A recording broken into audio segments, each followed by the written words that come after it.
అవిద్యానామంతస్తిమిరమిహిరద్వీపనగరీ జడానాం చైతన్యస్తబకమకరాంధశ్రుతిఝరీ దరిద్రాణాం చింతామణిగుణనికా జన్మజలధౌ నిమగ్నానాం దంష్ట్రామురరిపువరాహస్య భవతి శుక్లాంబరధరం విష్ణుం శశివర్ణం చతుర్భుజం ప్రసన్నవదనం ధ్యాయేత్ సర్వవిఘ్నోపశాంతయే. వందే గురుపదద్వంద్వమవాంగ్మానసగోచరం రక్తశుక్లప్రభామిశ్రమతర్క్యం త్రైపురం మహః. నారాయణం నమస్కృత్య నరం చైవ నరోత్తమం దేవీం సరస్వతీం వ్యాసం తతో జయముదీరయేత్. సచ్చిదానందరూపాయ విశ్వోత్పత్యాదిహేతవే తాపత్రయ వినాశాయ శ్రీకృష్ణాయ వయం నుమః. కూజంతం రామ రామేతి మధురం మధురాక్షరం ఆరుహ్య కవితాశాఖాం వందే వాల్మీకి కోకిలం. ఆంజనేయమతిపాటలాననం కాంచనాద్రికమనీయ విగ్రహం పారిజాతతరుమూలవాసినం భావయామి పవమాననందనం. ఆపదాపహర్తారం దాతారం సర్వసంపదాం లోకాభిరామం శ్రీరామం భూయో భూయో నమామ్యహం. రామచంద్ర ప్రభు అయోధ్య నగరానికి పుష్పక విమానం మీద ఎక్కి ప్రయాణం చేస్తూ దారిలో ఆత్మీయులందరినీ పుష్పకం ఎక్కించుకున్నాడు ఆయన. మహాత్ముల యొక్క లక్షణం తమ సేవకులను కూడా తమతో సమానముగా చూచుకొనుట. వానరులను, రాక్షసులను, చివరికి వానర పత్నులను కూడా విమానంలో ఎక్కించుకుని బయలుదేరారంటే వాళ్ళకి ఎంత ప్రేమో చూడండి. సాధారణంగా ఆఫీసర్లేమో ఏసీ ఫస్ట్ క్లాస్లో పెడతారు, వీళ్ళేమో స్లీపర్లోనో జనరల్లోనో దోచేస్తారు, లేదా బయట కాపలా కాస్తారు. వీళ్ళు బిజినెస్ క్లాసులో పెడతారు, వాళ్ళ సేవకులనేమో గూడ్స్ బండ్లో రమ్మంటారు. ఇది ఈనాటి మన వాళ్ళ లక్షణం. కానీ రాముడు అలా కాదు. పుష్పక విమానంలో తనతో సమానంగా అందరినీ కూర్చోబెట్టుకుని వెళ్ళాడు ఆయన. అందుకని రామచంద్రుడిని అవ్యాజ కరుణామూర్తి ధర్మప్రభు అన్నారు. ఇందులో సామాన్యుల దగ్గర నుంచి అసామాన్యుల వరకు అందరూ ఉన్నారు కదా, అందరూ కూడా వచ్చారు. దారిలో మళ్ళీ హనుమంతుడిని పిలిచి, ఇదిగో ఇక్కడే గుహుడు అని ఒక నిషాదరాజు ఉన్నాడు, అతనికి నా ఆహ్వానం చెప్పి పట్టాభిషేకానికి రమ్మను. ఆపై అక్కడి నుంచి నంది గ్రామానికి వెళ్ళు. భరతుడు 14 సంవత్సరములు పూర్తి అయిన తరువాత మరునాటికి నేను రాకపోతే అగ్ని ప్రవేశించేస్తానని శపథం చేశాడు. శరీరం విడిచిపెడతానన్నాడు. కాబట్టి అతనికి ముందు రాముడు వస్తున్నాడనే వార్త చెప్పాలి. మళ్ళీ చెప్పినప్పుడు భరతుడి యొక్క ముఖ కవళికలు ఎలా ఉంటాయో చూడమన్నాడు రాముడు. అందుకే రాముడి దగ్గర అనేక విశేషాలు మనం తెలుసుకోవాలి. నువ్వు భరతుడి దగ్గరికి వెళ్ళి రాముడు సీతతో లక్ష్మణుడితో వానరులతో వస్తున్నాడు, దగ్గరలో ఉన్నాడు అని చెప్పి అతని ముఖాన్ని బాగా పరిశీలించు, ముఖ కవళికలను చూడు. అతని ముఖంలో ఎక్కడైనా రాముడు వస్తున్నాడేమో, నా రాజ్యం పోతుందేమో అనే భావన ఉందేమో కనిపెట్టు. ఎంత గొప్పవాడికైనా మంచి సంపదలతో కూడిన సామ్రాజ్యం వచ్చినప్పుడు దానిని విడిచిపెట్టడం కష్టం. భోగాల్లో పడిన తర్వాత యోగి కూడా భోగైపోతాడు, రోగి అయిపోతాడు. అందున అయోధ్య సామ్రాజ్యం సామాన్యమేదా? అనేక అక్షౌహిణీల సైన్యంతో ఉన్నది. ఒక అక్షౌహిణి కాదు, అనేక అక్షౌహిణీ సైన్య సమేతం అది. అందులో ఏనుగులు ఉన్నాయి, గుర్రాలు ఉన్నాయి, రథాల మీద వెళ్ళే సైనికులు ఉంటారు, పదాతి దళం ఉంటుంది. నిత్యం కప్పాలు కట్టేటటువంటి వాళ్ళు అసంఖ్యాకంగా ఉన్నారు. అక్కడ ట్యాక్సులు ఎగ్గొట్టేవాళ్ళు లేరండోయ్. ఏ విధంగా గవర్నమెంట్కి ట్యాక్స్ ఎక్కకూడదామా అని చూసేవాళ్ళు అయోధ్య నగరంలో చాలా అరుదట. నేనని ముందు పన్ను కడతారు వాళ్ళు. గవర్నమెంట్ కూడా ఏం చేస్తుంది, అడ్డమైన వాళ్ళకి ఉచితాలు అనే పథకంతో పెట్టి తాగుబోతుల్ని పెంచి సోమరిపోతుల్ని పెంచదు, అందరికీ కష్టపడి పని చేయడం నేర్పుతుంది. అసలు ఈ దేశాలకి కొన్ని అరిష్టాలు ఏమిటో తెలిసినా, కొందరికి ఫ్రీ, పాపం మీలాగా ట్యాక్స్ కట్టేవాళ్ళ మీదేమో అవన్నీ భారం పడిపోతాయి. వీడి ఫ్రీ అనే పేరుతో వీళ్ళు ఏం చేస్తున్నాడు, మీ దగ్గరేమో ఉచితంగా పట్టుకెళ్ళి ఆ తర్వాత సాయంకాలం అయ్యేసరికి దాన్ని బ్రాండ్ షాపు పట్టుకుపోతాడు. దానివల్ల దేశం చాలా పాడైపోతుంది. అలా కాదు, ప్రతి వ్యక్తికి పని కల్పించాలి, వాడు పనిచేసి సంపాదించేటట్టు చెయ్యాలి, ఒళ్ళు ఉంచేటట్టు చెయ్యాలి, వచ్చిన ధనాన్ని పన్ను రూపంలో వసూలు చేయాలి, మళ్ళీ వాళ్ళకి సౌకర్యాలు చేకూర్చాలి, రక్షించాలి. ఇదంతా ఒక అద్భుతమైన ప్రణాళిక. గవర్నమెంట్ నడపడం అంటే ఆషామాషి అండి. అందువల్లే అయోధ్య నగరంలో ఎప్పుడూ ఏ కొరత లేదట. ఏనాడు అయోధ్యలో లోటన్నది ఉండదు. సంపదలతో కూడిన అయోధ్య నగరాన్ని 14 ఏళ్ళు పరిపాలిస్తున్నాడు ఆయన. ఇప్పుడు నేను వస్తున్నానని తెలిస్తే అయ్యో రాముడు వచ్చేస్తున్నాడేమో, నా రాజ్యం పోతుందేమో అనే బాధ ఎక్కడైనా భరతునిలో ఉంటుందేమో చూడు. పితృపైతామహం రాజ్యం కస్య నావర్తయేన్మనః. భరతుడిలో రాజ్యం పోతుందనే బాధ కనపడితే ఈ విషయం వెంటనే నాకు చెప్పు, అప్పుడు నేను భరతుడికి రాజ్యం వదిలేస్తాను. మా పెద్దల దగ్గర నుంచి, మా తాతలు ముత్తాతల కాలం నుంచి మాకు సంక్రమిస్తున్న అయోధ్య రాజ్యం, కోసల రాజ్యం అంతా భరతుడికి ధారాదత్తం చేసి నేను తపస్సు చేసుకుని జీవితం గడుపుతాను. మా సోదరుడికి రాజ్యం మీద వ్యామోహం ఉంటే వాడికి ఇచ్చి వెళ్ళిపోవాలి, అంతేగాని రాజ్యం నాకు కావాలని వెళ్ళను. అతడంతటా అతడు తప్పక నువ్వే పరిపాలించాలంటేనే వెడతాను.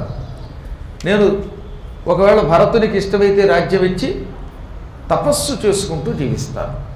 ఇదంతా తెలుసుకుని తొందరగా రావాలి.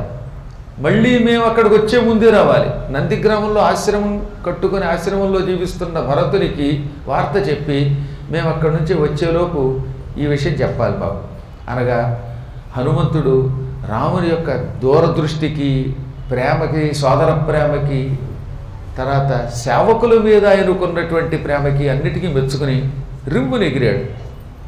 ముందుగా నిషాదరాజు అయిన గుహుడికి చెప్పాడు. గుహుడు ఎంతో ఆనందపడిపోయాడు.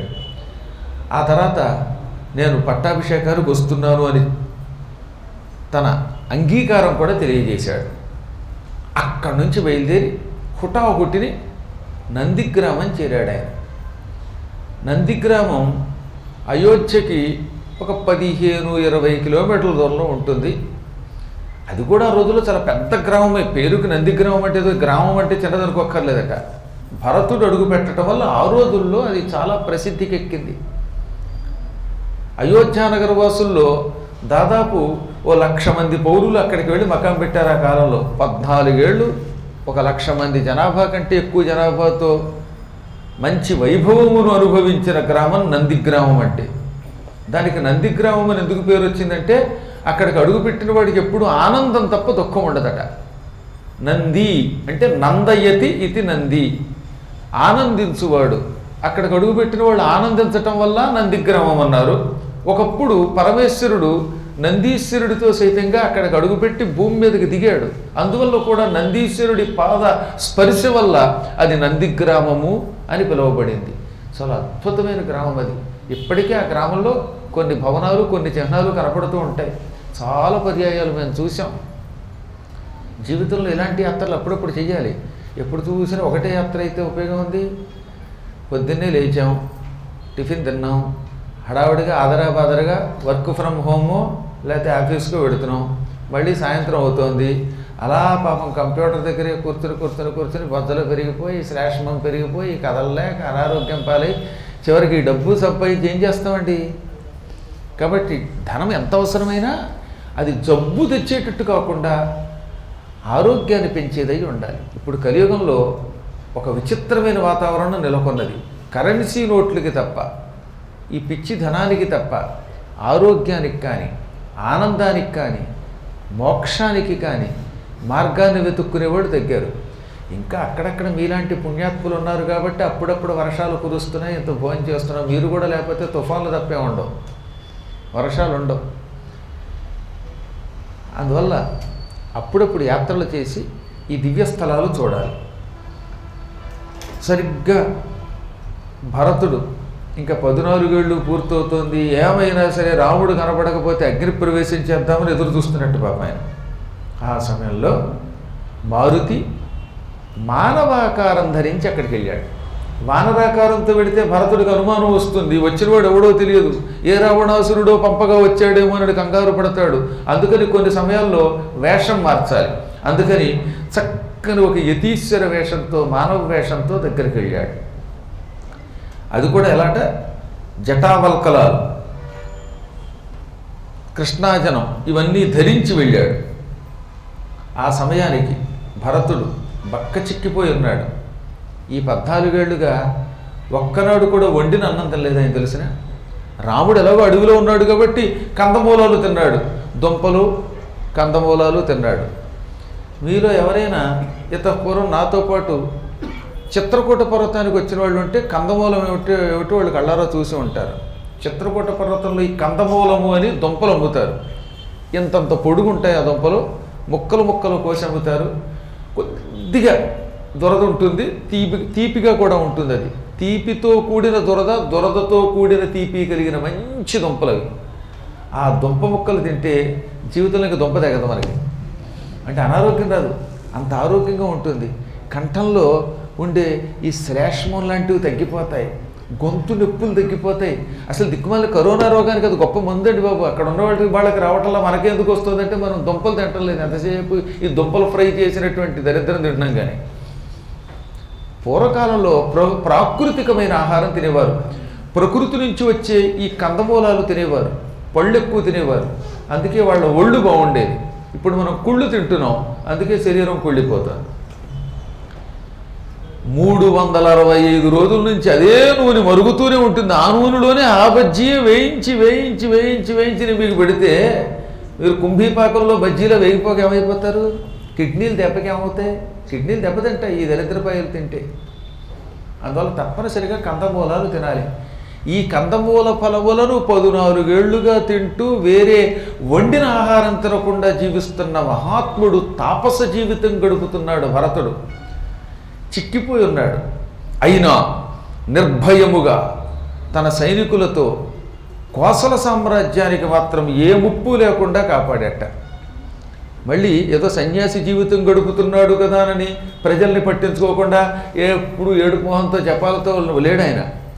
అసలు సన్యాసులే బాగా పరిపాలిస్తారండి. నన్ను అడిగితే యోగి పరిపాలించినట్టుగా ఈ భోగులేం పరిపాలిస్తారు? ఎందుకంటే వాళ్ళకి స్వార్థం ఉండదు, వాళ్ళు నిర్భయులు. పిచ్చి పిచ్చి వేషాలు ఇస్తే టిష్కుని కాల్చి పారేస్తున్నాడు చూసారు యోగి ఆదిత్యనాథ్ గారు. అందుకనే సన్యాసుల చేతిలో పరిపాలన ఉంటే ఈ దొంగ సన్యాసులు బాగుపడతారని శాస్త్రంట. భరతుడు సన్యాసి జీవితం గడుపుతూ రాజ్యపాలన చేయటం వల్లే ఆ రాజ్యంలో దొంగలు లేరు, నిర్భయత్వం ఉన్నది, క్షామం లేదు, క్షేమమే ఉంది, సంపదలు పెరిగాయి. తాగుబోతులు, తిరుగుబోతులు, మూర్ఖులు, లంచగొంటులు ఇటువంటి వాళ్ళు పరిపాలించిన రాజ్యాలు ఏం బాగుపడతాయని వ్యాసుడు అన్నాడు. మళ్ళీ నేను అనలేదు సుమా, నేను అనలా ఈ మాట, నేను అనలేను కూడా. వ్యాసుడు చెప్పిన మాట మీకు చెబుతున్నాను. ఇప్పుడు వాల్మీకి రామాయణంలో ఉన్న విశేషాలు కూడా మీకు చెబుతున్నాను. అటువంటి పుణ్యాత్ముణ్ణి సాత్వికాహారం తీసుకుంటూ పవిత్రముగా జీవితము గడుపుతున్న భరతుణ్ణి చూచి చూడగానే హనుమంతుడు వినయంగా నమస్కరించి, పరమపూజ్యుడు రామచంద్రుడు రావణుణ్ణి వధించి సీతాలక్ష్మణ సమేతముగా మరికొద్ది క్షణములలో ఈ ప్రాంతమునకు నందిగ్రామమునకు అడుగు పెడుతున్నాడు అనగానే ఎక్కడ లేని ఆనందంతో పొంగిపోయాడు భరతుడు. రాముడు ఏం చెప్పాడు హనుమంతుడితో, భరతుడి ఫీలింగ్స్ చూడు అన్నాడు కదా, ఆయన ముఖం చూడు, ఆ ముఖంలో ఏ లక్షణాలు ఉన్నాయో తెలుసుకుని నాకు చెప్పన్నాడుగా. అందుకే హనుమంతుడు బాగా పరిశీలించి చూస్తున్నాడు ఈ భరతుడిని. అప్పుడు భరతుడి ముఖం ఉందిట 1000 మంది చంద్రుళ్ళు ఒకేసారి ఉదయిస్తే ఎలా ఉంటుందో అంత ఆహ్లాదకరమైన వాతావరణం అతని ముఖంలో కనపడిందిట. అంటే అతని ముఖం వెన్నెలలా వెలిగిపోయింది. అక్కడ మళ్ళీ సూర్యుడు అనలేదు, సూర్యుడు అంటే ఇంకో తీక్షణత ఉంటుంది, కానీ చంద్రుడు ఈ యొక్క వెన్నెల ఆహ్లాదంగా ఉంటుంది, చల్లగా ఉంటుంది. మనందరికీ రాత్రిపూట వెన్నెల్లో తిరగడం ఇష్టం ఉంటుంది, కానీ సూర్యుడు యొక్క కాంతిలో తిరుగుతామా? భార్యాభర్తలిద్దరినీ, కొత్త దంపతుల్ని కాసేపు వెళ్ళి సూర్యుడిలో తిరిగి రండి బాబోయ్ అంటారు. అదే రాత్రిపూట వెన్నెల్లో అయితే వెన్నెలలోనే వేడియాలను అని పాడుకుంటూ పరిగెడతారు. వెన్నెలకు ఒక లక్షణం ఉన్నది, ఆహ్లాద లక్షణం, అది ఆనందం ఇస్తుంది, శైత్యం ఉంటుంది, అందులో మానసికమైన ఆనందం పెంచుతుంది. ఇప్పుడు భరతుడి ముఖంలో అలాంటి వెన్నెలు చూచాడు ఆయన. ఇది కదా సోదర ప్రేమ అనుకున్నాడు ఆయన. రాముడు రాముడే, ఆయన తమ్ముళ్ళు తమ్ముళ్ళే. నా తమ్ముడికి కావాలంటే రాజ్యం ఇస్తానని ఆయన అంటాడు. మా అన్నయ్య వస్తే ఆయన పాదాల దగ్గర సమస్త సామ్రాజ్యాన్ని సమర్పించి ఆయన సేవ చేసుకోవాలని తమ్ముడు అనుకుంటున్నాడు అని ఎంతో ఆనందం పొందాట ఆంజనేయ స్వామి వారు. ఆ ముఖంలో అప్పుడు అతనికి కనిపించిన ఆనందం అత్యాశ్చర్యకరమై అనిపించింది. అంతటి ఆనందం ఎప్పుడు చూడలేదు ఆయన. అన్నదమ్ములు కొట్టుకోవడం చూశాడు కదండి హనుమంతుడు. వాలి సుగ్రీవులు చూశాడు కదా, తెల్లవారులేస్తే వాలి వీడిదన్నా ఎప్పుడు వాలి చచ్చిపోతాడా అని సుగ్రీవుడు చూశాడు. అటువంటి వాళ్ళ మధ్యలో పెరిగాడు ఆయన కొంతకాలం. ఆ తర్వాత రావణాసురుణ్ణి విభీషణుణ్ణి చూచాడు. ఇప్పుడు రామచంద్ర ప్రభువుని, లక్ష్మణుణ్ణి, భరతుణ్ణి, శత్రుఘ్నుణ్ణి వీళ్ళ మధ్యలో ఉన్న సోదర ప్రేమని చూచిన వాడికి ఎటువంటి ఆనందం కలుగుతుందో ఆలోచించండి. ఆ తర్వాత భరతుడు వెలిగిపోతున్న ముఖంతో ఆనందంతో, మహాత్మా నువ్వెవరివి? నీ దివ్య తేజస్సుని చూస్తే నువ్వు మా వంటి మానవుడవు కావు అనిపిస్తున్నది. నువ్వెవరో మహాత్ముడివి, మారువేషంలో వచ్చావు. ఏది ఏమైనా ఈ పూట నాకు ఆనందం కలిగించావు, బ్రహ్మానందం కలిగించావు, అత్యానందం కలిగించావు. నీకేమి ఇవ్వగలుగుతాను నేను? గవాం శతసహస్రంచ గ్రామాణాంచ శతం పరం. నీకు 1,00,000 గోవులు ఇస్తున్నాను, 100 గ్రామాలు ఇచ్చేస్తున్నాను, 100 గ్రామాలు. గ్రామాలు ఏం చేసుకుంటారని అడగనే, గ్రామాల మీద వచ్చే పన్నంతా వెళ్ళదే కదా ఆ రోజుల్లో. మరి ఒక గ్రామం మనకి ఇచ్చారంటే ఆ గ్రామంలో ఉన్న పొలాల మీద ట్యాక్స్ వసూలు చేసుకోవచ్చు, అన్నీ వసూలు చేసుకోవచ్చు. ఊళ్ళోకి ఎవరన్నా పెడితే వస్తూ ఉంటే టోల్ గేట్ పెట్టుకుని లాగేయచ్చు. అదేగా ఇప్పుడు జరుగుతోంది. ఏ ఊరు వెళ్ళండి, ఆ ఊళ్ళో దేవస్థానం ఉందా, దేవస్థానం వంకతో టోల్ గేట్ లాగేయటమే. హిందువుల యొక్క దేవస్థానాలకి టోల్ గేట్ ఉంటుంది, ఇంకెక్కడ ఉండదు చూడండి. శ్రీశైలం పెడదామంటే అక్కడ టోల్ గేటు, అహోబలం పెడితే టోల్ గేటు, ఇంకో చోట పెడితే యాదగిరి గుట్ట పెడితే అక్కడ ఓ టోల్ గేటు, లేకపోతే అదేదో యాగంటి పెడితే ఓ టోల్ గేటు. అదే ఈ కిరస్థానం పిరుగుల దగ్గరికి వెళ్ళండి, మీరు టోల్ గేట్ వసూలు చేస్తే మిమ్మల్ని లాగి కొడతారు. అక్కడెక్కడన్నా టోల్ వసూలు చేయమనండి.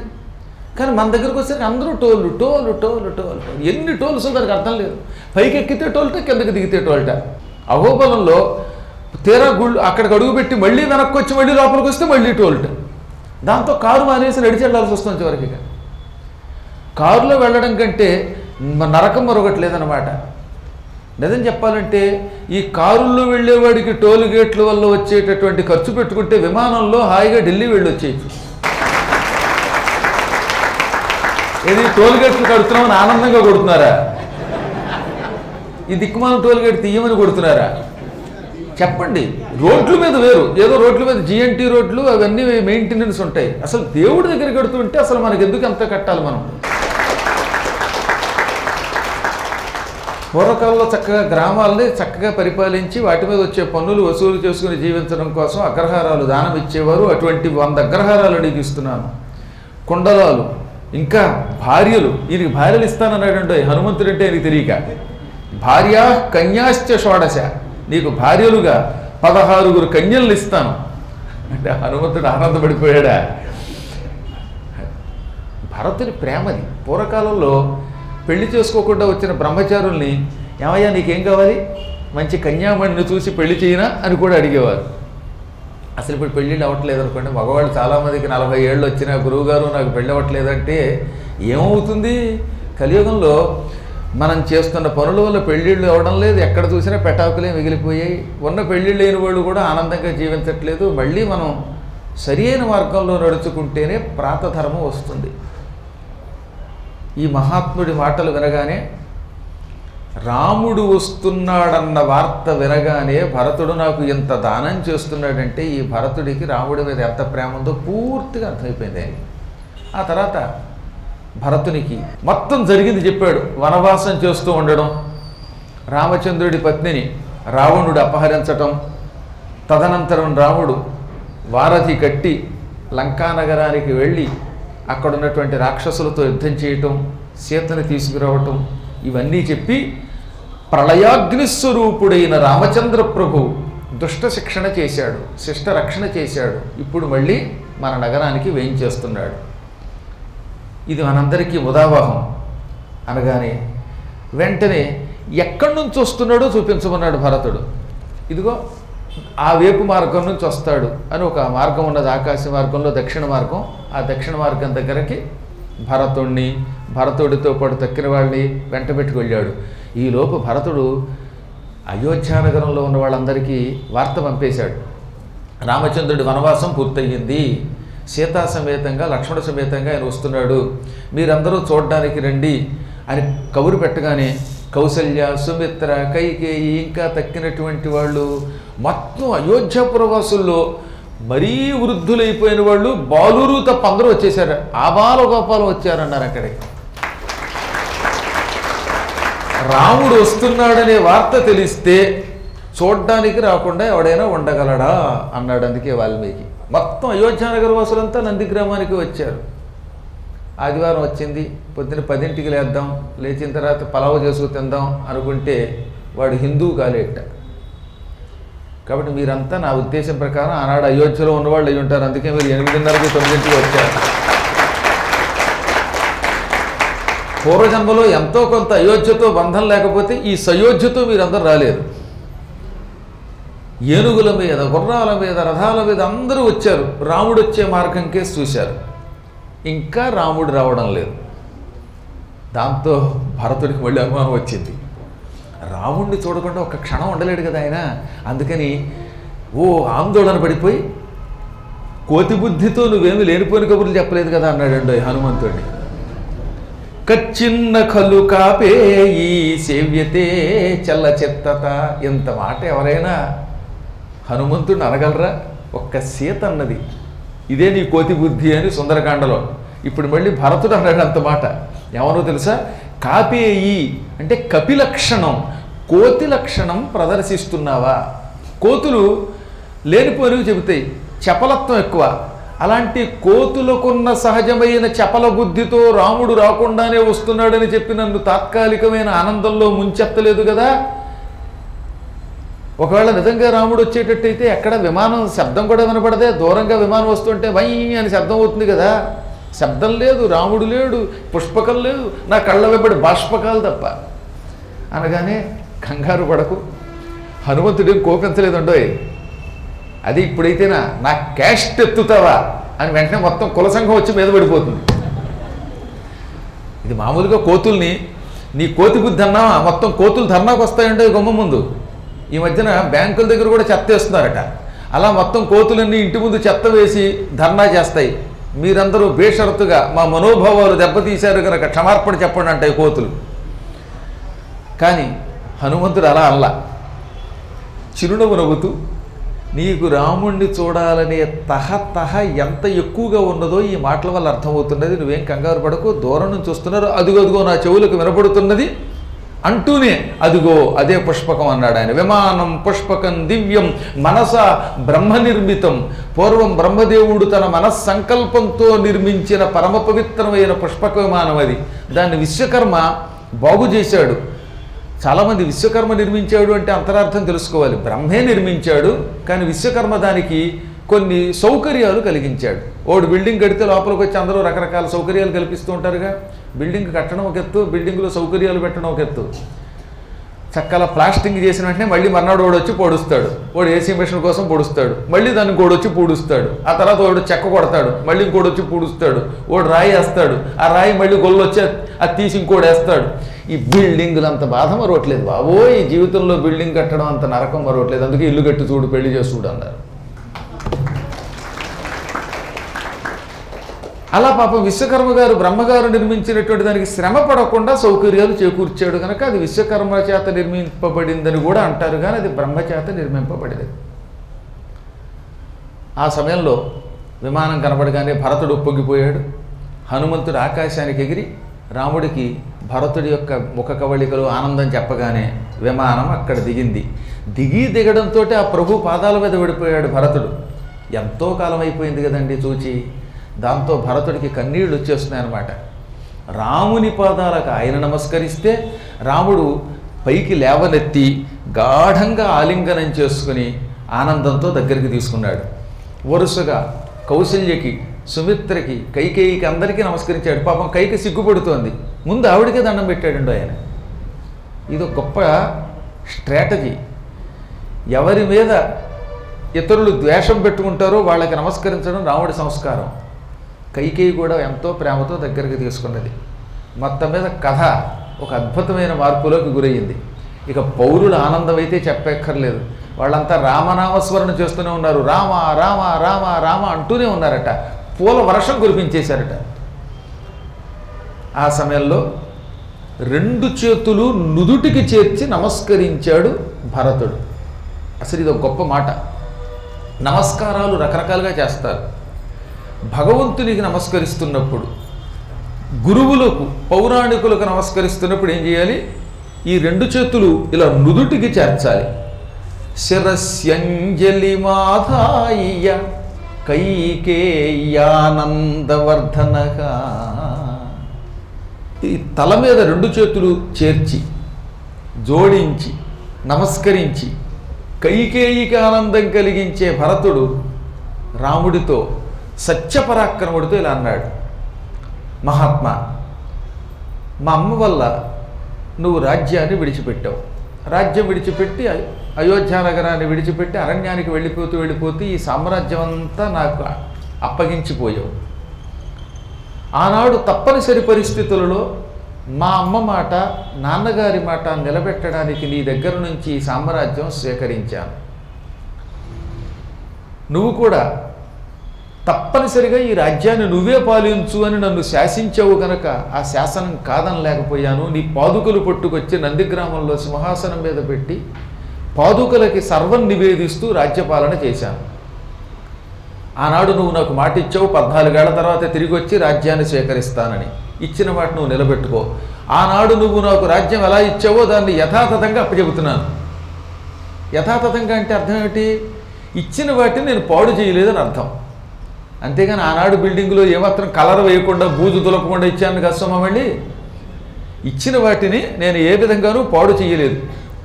పైగా ధనము పెంచాను తప్ప త్రుంచలేదు. సామ్రాజ్యాన్ని అభివృద్ధి చేశాను తప్ప అందులో దేన్ని నేను పాడు చేయలేదు, వ్యర్థం చేయలేదు, నా స్వార్థానికి వాడుకోలేదు. అయినా ఈ రాజ్యం సామాన్యమైన రాజ్యమా? ఒక మంచి బలమైన బండి. ధురమే కాకినాన్యస్తాం వృషభేణ బలీయసా కిశోరవద్గురుం భారం నవోఢుం అహముత్సహే. ఓ పెద్ద బండి ఉన్నది. పూర్వం ఎడ్ల బళ్ళు ఉండేవి చూశారుగా మీరు. చెక్కతో తయారు చేసిన చక్రాలు ఉండేవి, పూర్తిగా కొయ్యతో తయారు చేసిన చక్రాలు. ఆ చక్రం చుట్టూతో ఇనప బద్దీ ఉంటుంది, దానికి మధ్యలో పెద్ద కాడి ఉంటుంది. ఒంటెద్దు బండి అది. ఈ బండిని బలమైన ఎద్దు ఆబోతు లాగగలదు. ఒక ఆబోతు బలిష్టమైన ఎద్దు మొయ్యవలసిన బండిని ఓ చిన్న దూడ కడితే ఏమవుతుంది? ఆ దూడ పేడ వేసి కింద పడి చచ్చిపోతుంది. ఎద్దు మొయ్యాలి బండిని, ఆ బండిని దూడ మొయ్యలేదుగా, లాగలేదు కదా. అలాగే ఎద్దులాంటి నువ్వు మొయ్యవలసిన ఈ సామ్రాజ్య భారాన్ని చిన్న దూడలాంటి నేనేం చేయగలుగుతానన్నాడు, లాగలేనన్నాడు ఆయన. ఇప్పుడు మీరు చప్పట్లు ఎందుకు కొట్టారు? రాముడిని ఎద్దు అన్నందుక కాదు కదా. అక్కడున్నది గొప్పతనం. అందుకే భరతుడి గొప్పతనం మనం తెలుసుకోవాలి. పోనీ ఉపమానం చేసినా మరీ బొత్తిగా ఎద్దు మొయ్యవలసిన దాన్ని దూడలాగలేదు, అలాగే నువ్వు పరిపాలించవలసిన సామ్రాజ్యం నేను పాలించలేదు అంటే ఇండైరెక్ట్గా రామా నువ్వు ఎద్దువి నేను దూడని అన్నాడు. తనను దూడనుకున్నా పర్వాలేదు కానీ రాముడిని ఎద్దు అనవచ్చా అని కొందరికి అనుమానం వచ్చింది. ఆలోచించండి ఒకసారి. ఎందుకన్నాడో తెలుసా? పూర్వకాలంలో వృషభము అనే శబ్దం ఒక్క ధర్మదేవతకే వాడేవారు, గుర్తుపెట్టుకోండి. ధర్మదేవత ఎప్పుడు ఎలా ఉంటుందని చెప్పాం, మీరు భాగవతంలో విన్నారు కదా. ధర్మదేవత ఆబోతు రూపంలో, భూదేవి గోరూపంలో తిరుగుతుంది. అందుకే వృషభము అనే శబ్దము మరొక రూపంలో సాక్షాత్తు ధర్మదేవతకే. అందుకే వృషాహి, వృష, కపిహి, అందులో వృష శబ్దమే వాడారు. విష్ణుమూర్తికి వృష అంటే ఎద్దుతో పోల్చారు. అక్కడ వృష అంటే ధర్మస్వరూపం అని అర్థం అన్నమాట.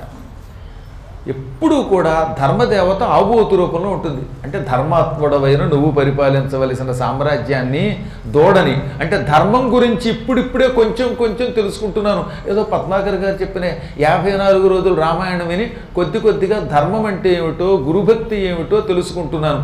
ఇలా తెలుసుకుంటున్న నేను సాక్షాత్తు ధర్మస్వరూపుడవైన నీవు పాలించవలసిన సామ్రాజ్యమును పాలించడానికి ఇష్టపడడం లేదని చెప్పాడనమాట.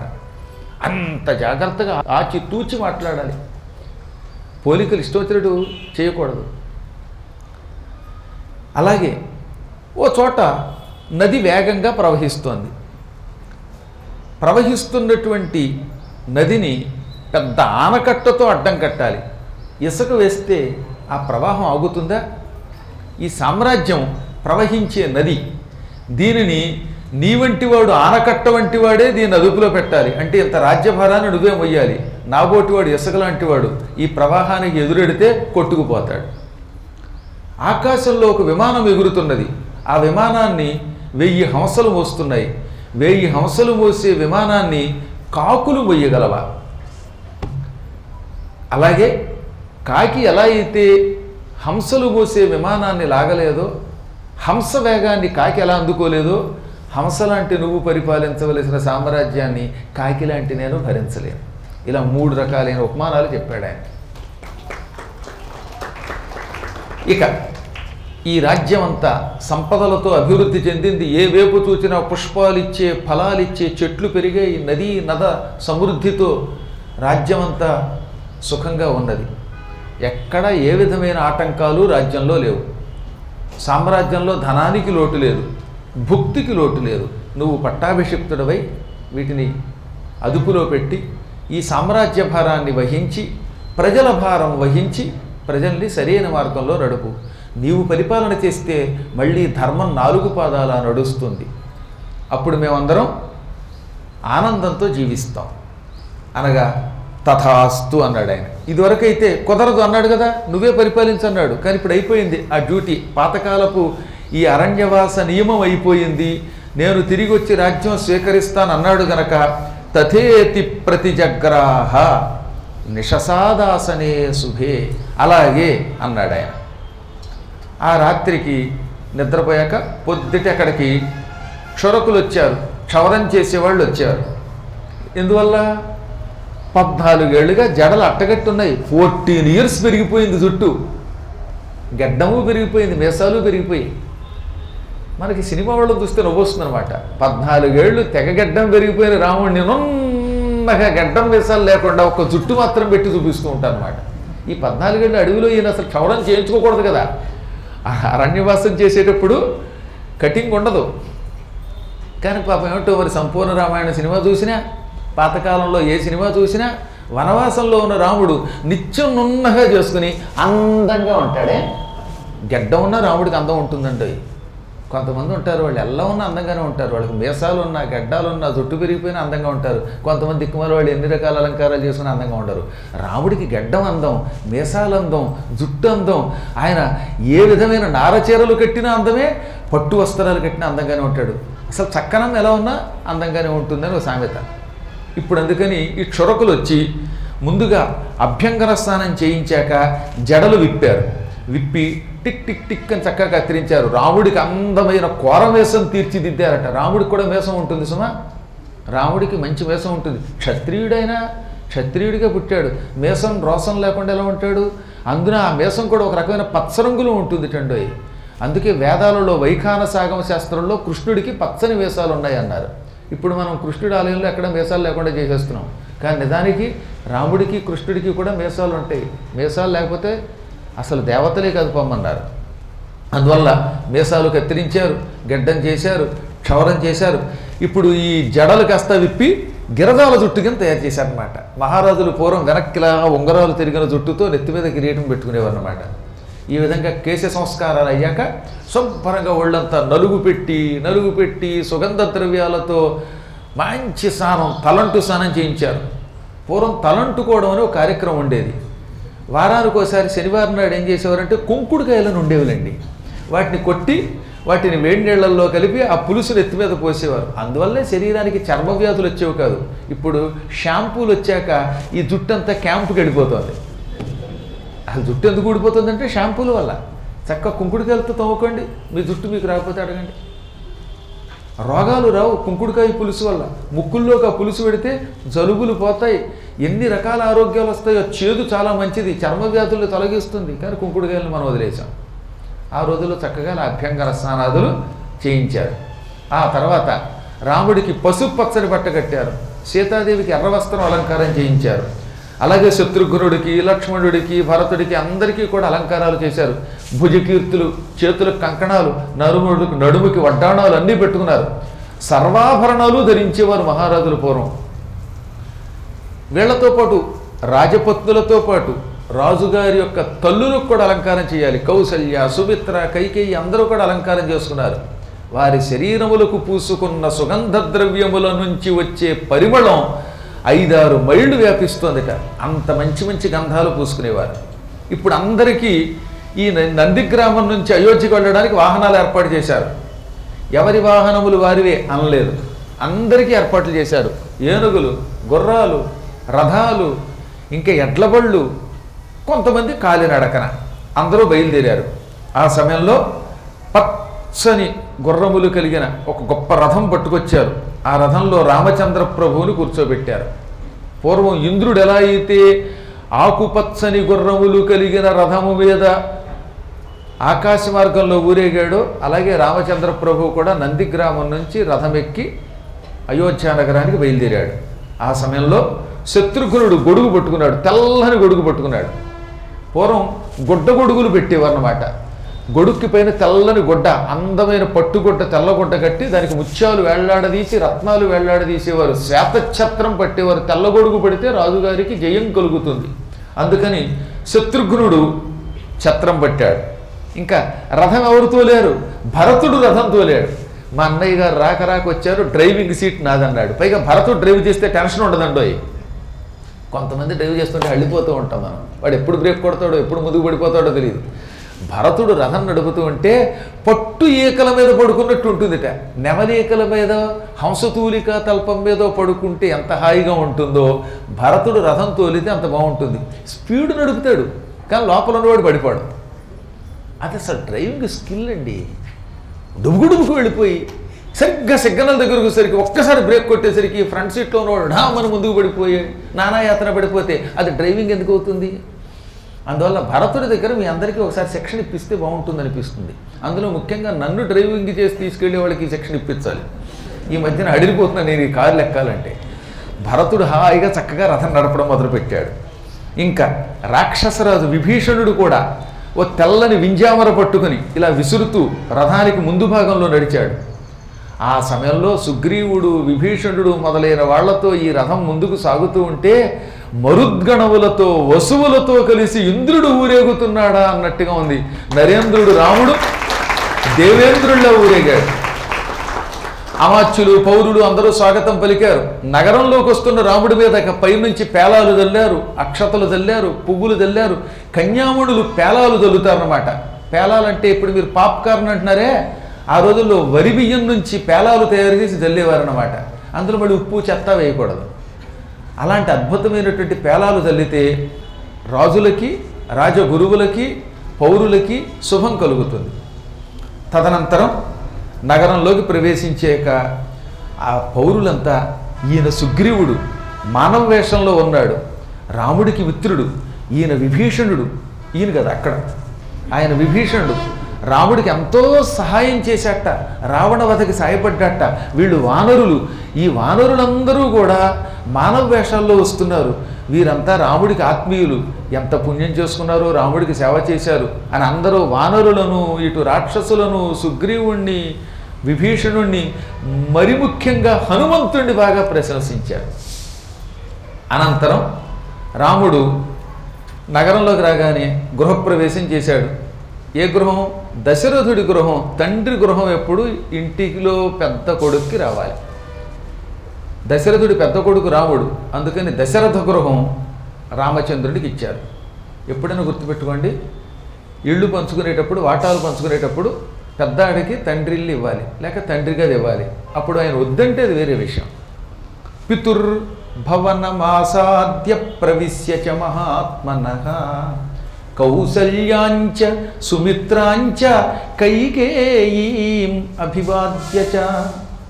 దశరథ మహారాజు గారు చాలా కాలము నివసించిన దివ్య భవనములోనికి అడుగుపెట్టి కౌసల్యకి, సుమిత్రకి, కైకేయికి నమస్కరించాడు.